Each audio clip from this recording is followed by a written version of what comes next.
নমস্কার, আমি শ্রী ব্লগ আপনাদের সঙ্গে রয়েছি। আজকে ছোট্ট একটা আলোচনা নিয়ে এটা এক নজরে দেখে নেওয়া যাক যে নিউমোলজি কী এবং নামের সঙ্গে নিউমোলজি কী সম্পর্ক আছে। এই নিউমোলজি করলে আপনার নামটা দেওয়ার নামটা সার্থক হবে। কেন বাচ্চাদের নামের ক্ষেত্রে অনেক সময় দেখা যায় যে কী নিউমোলজি করে কী নাম দেবেন সেই মধ্যে একটা প্রবলেম হয়, বিভিন্ন রকম নাম নিয়ে সমস্যা দেখা দেয়। সবসময় এটা ভেবে চলবেন যে নিউমোলজি করে নাম দিলে সেই বাচ্চার প্রোগ্রেস ভালো হয় এবং নামটা কী হবে সেটা অন্ততপক্ষে আমরা নিজে ঘরে বসে ঠিক করতে পারবেন। সেই হিসেবে একটুখানি বলছি। আমার চেম্বার হচ্ছে মন্দিরতলা হচ্ছে হাওড়া মন্দিরতলা, শ্রীপুর মন্দিরতলা আমার চেম্বার, এবং এখানে নাম্বার যাচ্ছে, এটা সাবস্ক্রাইব করবেন। এবার আসা যাক আসল পর্বে যে নিউমোলজিটা কী। The numerology is the sense of number and they are hidden number, they are hidden number, এবং হিডেন নাম্বার থাকে। এবং এটা কি হয়, এটা হয় কি, এটা হচ্ছে পার্সোনালিটি, সোল, ডেস্টিনি, এগুলো কিন্তু ইন্ডিকেট করে, এবং এটা লাকি নাম্বার হতে পারে, এবং এটা বার্থ চার্ট দেখে করা যায়। এই নিউমোলজি করে নাম দিলে কিন্তু আপনার বাচ্চা খুব প্রোগ্রেস হবে। এবং আমি আপনাকে কয়েকটা কথা বলে দিচ্ছি। নিউমোলজিতে কিছু কিছু প্ল্যানেটের কিছু কিছু নির্দিষ্ট নাম্বার আছে, সেই নাম্বার অনুযায়ী আপনাকে সেই নিউমোলজি করতে হবে। আমি এবার একটা কথা বলছি যে নাম্বারটা আপনারা কী করে বুঝবেন। নাম্বারটা কিন্তু নির্দিষ্টই করা আছে, সেটাকে আপনাদের মনে রাখতে হবে যে কোন প্ল্যানেটের কোন নাম্বার হবে, এবং সেই প্ল্যানেটটা আপনার বাচ্চা ছক অনুযায়ী কোথায় রয়েছে। ভালো জায়গায় যদি থাকে তাহলে কিন্তু ভালো ফল পাওয়া যায়। এটাই নিউমোলজির ব্যাপার। এখন নাম্বারটা আপনাকে আমি বলে দিচ্ছি। সেই নাম্বার হচ্ছে কি, রবি চন্দ্র করে যদি আপনি হিসেব করেন তাহলে রবির নাম্বার 1, চন্দ্রের নাম্বার 2, বৃহস্পতি হয়ে গেল কি, বৃহস্পতি হয়ে গেল আপনার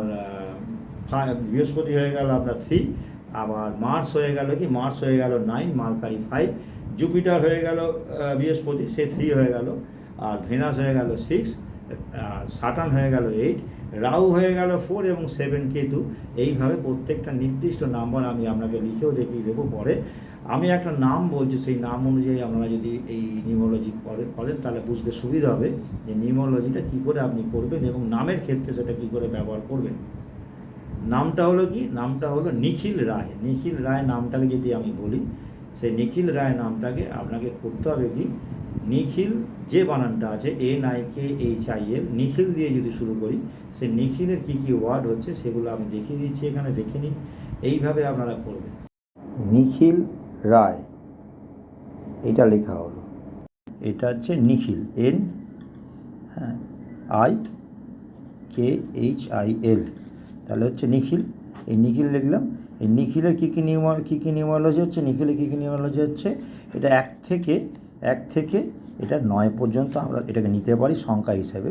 এবার তাহলে কি হচ্ছে, এখন আমি যদি এনটাকে ধরি তাহলে এন ইকুয়াল টু কী হচ্ছে, এন ইকুয়াল টু দেখবেন 1 থেকে 9 এইভাবে কাউন্ট যদি করেন, মানে গাঁট গুণে কাউন্ট করেন, তাহলে এখানে এন ইকুয়াল টু কী হলো, এন ইকুয়াল টু এখানটা হয়ে গেল 5। তাহলে এখানে নিখিল বানানটা পুরোটা যদি আমি এইভাবে করি তাহলে কী হচ্ছে, 5 + 9 + 2 + 8 + 9 + 3। মানে আপনারা এটা দেখবেন, এটাকে দেখে নেবেন এই যে নিখিল নামের নাম্বারটার মঙ্গল কিসে রয়েছে, ভালো আছে না খারাপ আছে, তাহলে নিখিল নামটা তার ক্ষেত্রে প্রযোজ্য হবে। না হলে কিন্তু ওটাকে আমরা ঠিক করে দেখে নেবো তার বার্থ চার্ট অনুযায়ী যে কোন গ্রহটা ভালো আছে, সেই অনুযায়ী তাকে নামটা দিতে হবে। এটা কি বলে নিউমোলজি।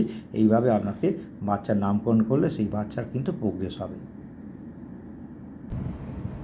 আমার চেম্বার হচ্ছে মন্দিরতলা, হাওড়া শ্রীপুর মন্দিরতলা। যদি মনে হয় মন্দিরতলায় আপনারা যোগাযোগ করবেন। এই ঠিকানা রয়েছে, ফোন নাম্বার রয়েছে, এবং ঠিকানা ফোন নাম্বারেই ঠিকানা পেয়ে যাবেন। এবং এটা নিজস্ব চেম্বার, আমি এছাড়া কোথাও বসি না। আমি এইটুকু দেখালাম আজকের মধ্যে নিউমোলজিটা কি। নিউমোলজি হচ্ছে the sense of number and their hidden number, hidden meanings of number, they are calculated personality, soul, destiny and lucky number in your life and based on birth chart.